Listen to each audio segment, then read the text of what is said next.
بسم الله السلام على رسول الله صلى الله عليه وسلم دعوة الغيمية كم جرت بنجيني بلالا السلام عليكم ورحمة الله وبركاته سنين جنة الرا وانجب دودك سنين رمري لأن ما ديمته ولي وانجب دودك ينرى فرطن إسني في مجلس النفي خيساو دائما الياجر تركقوني خيستي خفان ولي ناس نجيس النفي أنقا نما تكانا سينا دا أبا غداتي نما سنغور سولي يوني سنغور سولي سنغور سولاف هيجرو أكستي وان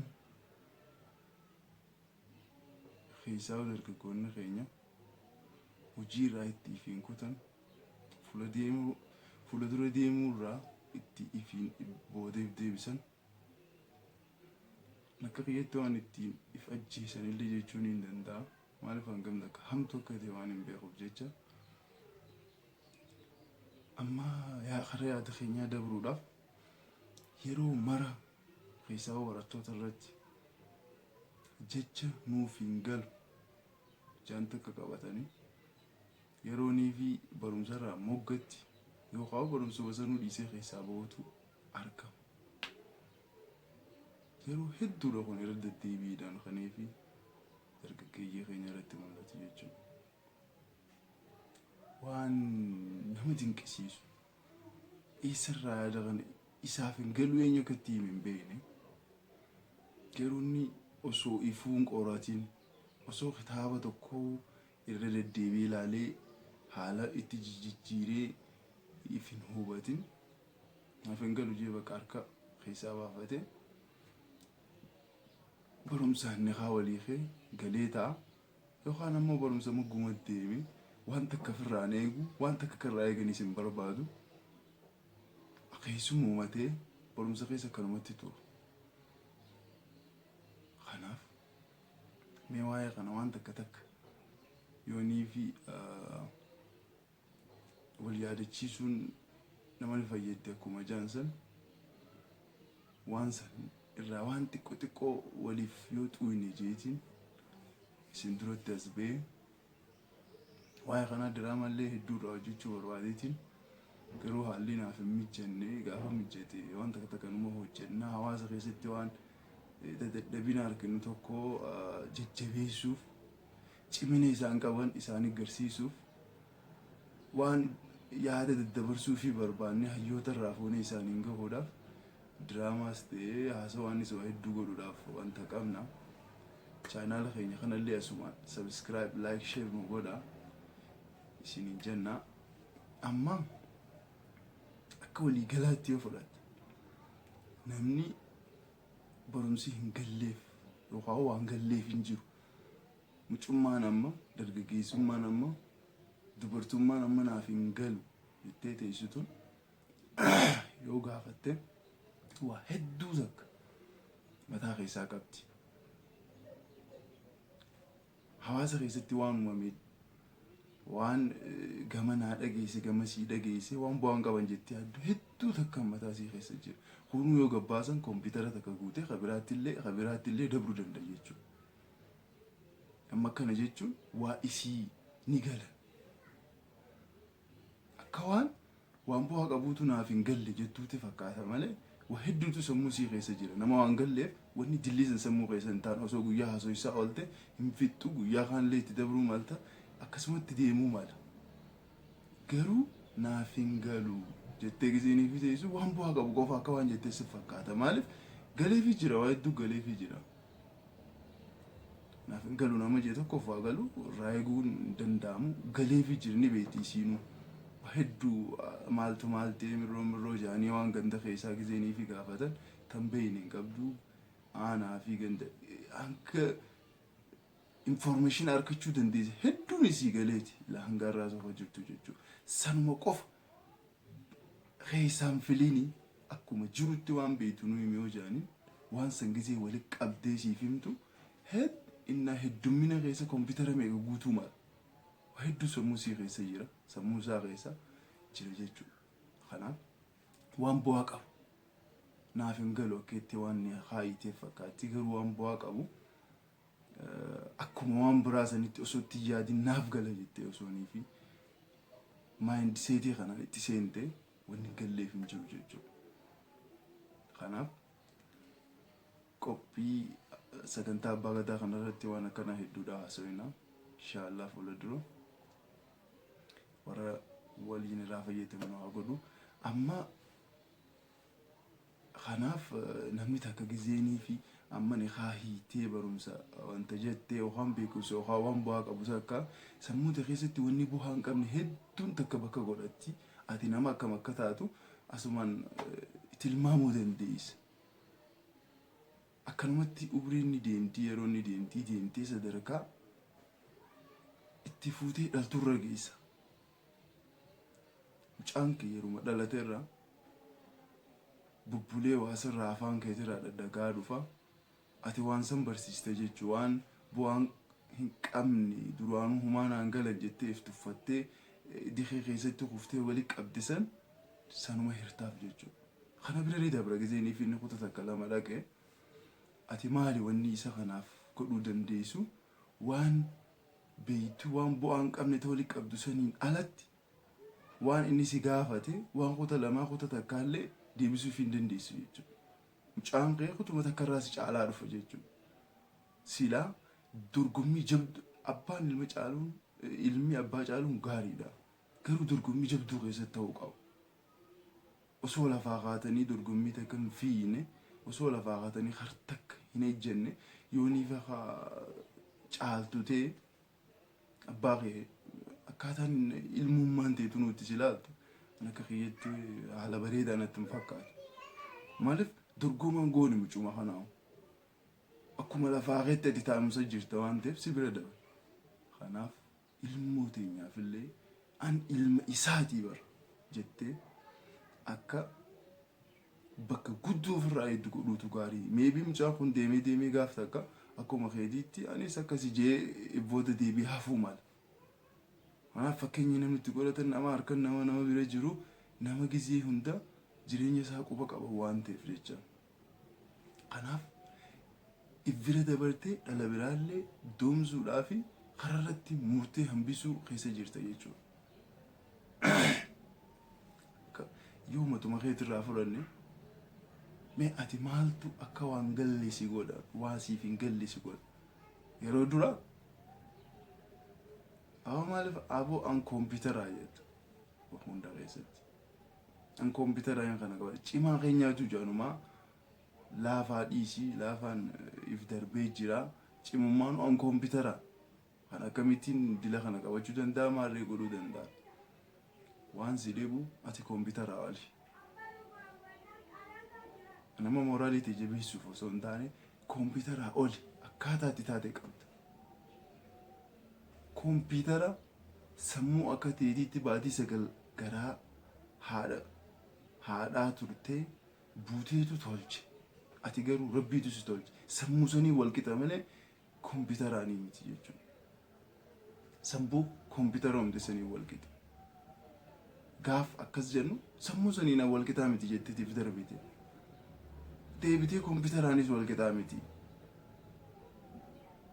Bilbila isaatiin illee wal qixaa miti yeroo hedduutu dhufa. Gaafa ammoo kaalkuleetara isaatii hin ga'u jette biyya tana si dhiifnee jira. Maaliif xiqqeessuun dilaa? Maaliif xiqqeessuun?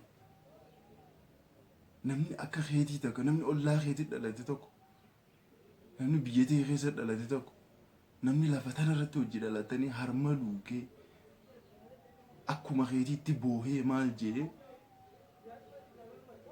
waa takka godhe gizii kompiitara tolchu ati gaafa kompiitara hin geenye waan inni tolchu gaafa hin geenye akkam jechuudha. Aboo keessa keenya haa qorannu haa jabaannu. Fuula dura deemuudhaaf fuula dura laaluu nu barbaachisa. Yoo fuula dura laalle ibbooda deemna ibbooda arkitu arkuu baattuu ni deemte jechuudha. Nama ta'uu barbaaddooniif hin taane nama ta'uu hin barbaanne taate. Nama fakkeenya nama hin taane taate. Nama xu'aataadha keessa keetiitti du'a garuu qaamaan ni jirta. Kanaaf jireenya keessatti waan guddaa ofirraa hawwuutu gaarii bakka guddoo dhaquudhaaf keessa isaanii if dhiibuutu gaarii ni beekta. Osoo keessa kee waan jiran jettee yaaddellee if dhiibi. Ati leenca nama gabbahee waan fedhe adamsee fiduu danda'u. Nama laatee waan bakka irraa olii kaayame fuudhuu danda'u. Maaltu fuudhuu si dhorka? Kabaraa maaliif fuudha? Ati maaliif fuudhuu hin dandeenye? Maaliif fuudhuu hin dandeenye? Ni fuuta dhugaa ni fuuta. Shakkiin godhin qofa. Annin beeka akka ati fuuta. Ati illee gaaf tokko siif galuuf ta'a. Maaliif if qoratan malee if hin baran waan ta'eef jecha if qoradhu. Keessa kee waan jabduutu jira. Garuu qorattee waan hin arginiif qofa waan gaariin as keessatti bu'uu hin dandeessu jettanii beekta. Garuu bakki tun waan gurguddoodhaaf kaayyamte. Waan addunyaa jijjiiruu danda'utu boodaa sana qubachuuf ta'a. Waan hin taane yoonii fi qabuu baatte abdii muruudhaa fi yeroo hunda gatii hawwuudhaan yooniif sammuu ta'e boodaa dabarsitee kan nuu baatte. Hin kanniniif hin qoodiniif mee waan hin taaneef. Waan jajjabduu itti qofadhu addunyaan jijjiiru. Suma kana addunyaa jijjiiru. Kabiraa isaa dhufeeti jijjiiru. Isin hunda sababaan ala addunyaa irratti jennee yaadne kam fakkaata? Baratiis waan guutuu qabda. Meebii sababa keetiitiin ati akkanumatti akka taate godhattee yoonii fi duniyaa irraa qotte addunyaa waan guddaa dhabuu malti. Waan guddaa takka dhabuu malti. Waan ati gahee ta'e ta'uu mala wanni guddaan takka. Dawaa kaansarii argu si ta'uu mala. Furmaata addunyaa tanaa, nagee addunyaa tanaa waan hunda qabuusu si ta'uu mala. Siitu addunyaa tanaaf beekumsa addaa qabatee dhufa ta'uutu. Beekumsa addaa qabatee dhufa ta'uutu mala. Maaltu beeka? Gaafa garuu ati hin beekne eenyutu beeka? Ani isaan keessaa tokko nama jijjiirama fiduu ta'u tokko yooniif jette jijjiiramni dhufeetuma mul'ata. Shakkii takka hin godhin. Bakka ati qabdu san sumaatu qaba.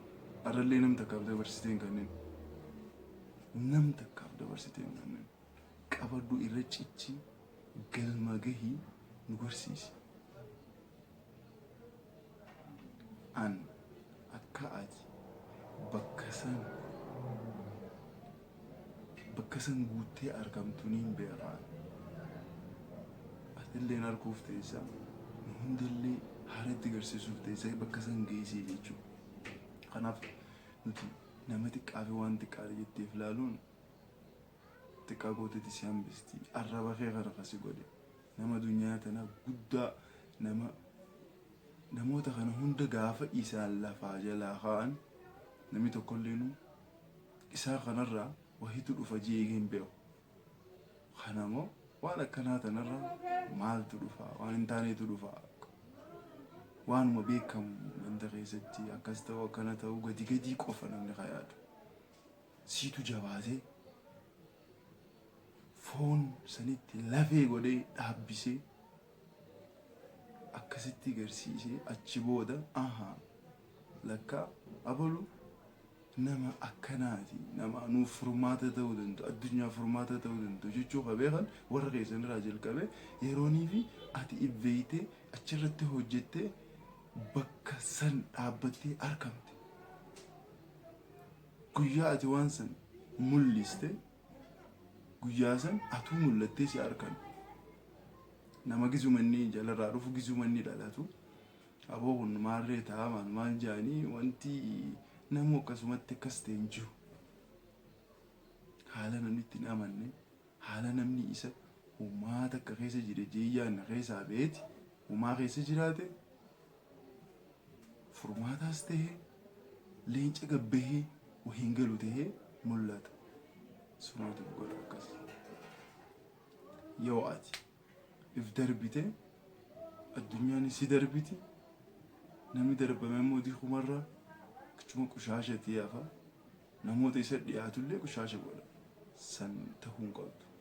Ifi hin ayyamin. San ta'uudhaaf ifi hin quudhin. Hin maltu saniin. Akkasitti dhaggeeffattoota keenya yeroo biraa walitti deebinee waa hedduu haasa'uu dandeenya.